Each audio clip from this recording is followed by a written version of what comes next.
السلام علیکم دوستان برادرای گرامی بیاد هستم از شهر فیلادلفی آمریکا.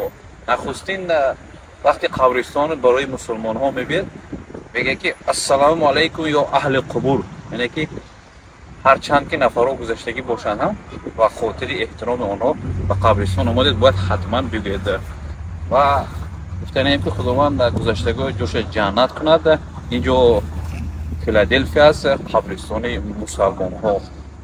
و امروز یکی از برادرای تاجیکی سمرقند خدا جوش جنت کند گذشت است و همینجا میگوروند و من یک چند وقت بسیاری خواهش میکردم که همین قبرستان مسلمانی در آمریکا هست یا نه. البته قبرستان ما با گروه ها تقسیم کردگی هستند.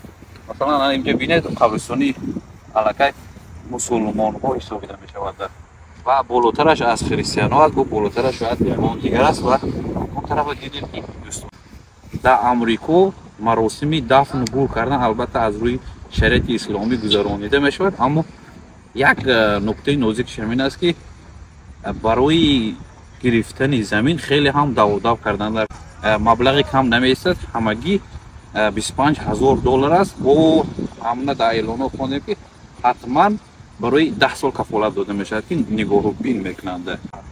و بیایید از نزدیک میبینیم که چگونه قبرستان است و قبرستان های دیگر مسلمان های شما میتونید که بعد در تمام جهان بودگی برای مقایسه میکنید که این قبرستان مسلمان های دیگر دولت ها چگونه شرط و شرایط دارند و با چقدر مقدار معین کرده می شود که چگونه.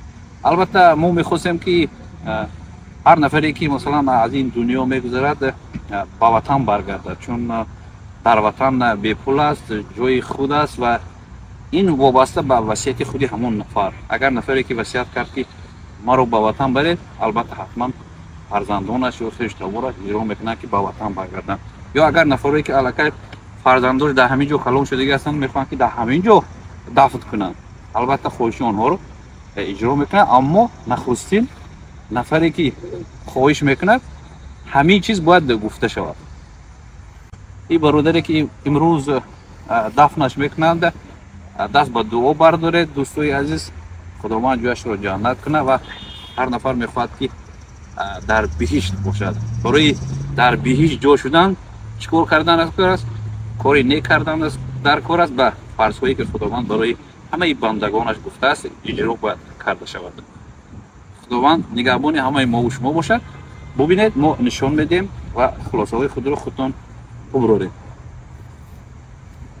We belong to Allah and to him we shall return. من نفری که گذشته سال 95 2002. چه عمر کوتاه؟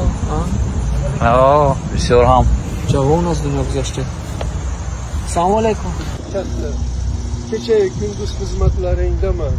Yani şu kariyeler hakkında hizmetlerin olsa hocalarımız cüda.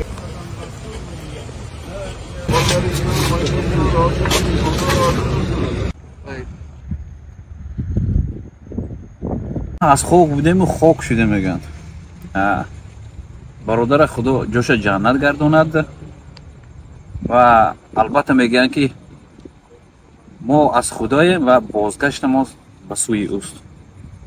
خدا نگهبان همه ما و شما باشد. باشید که باشیم، خدا احتیاط کنید.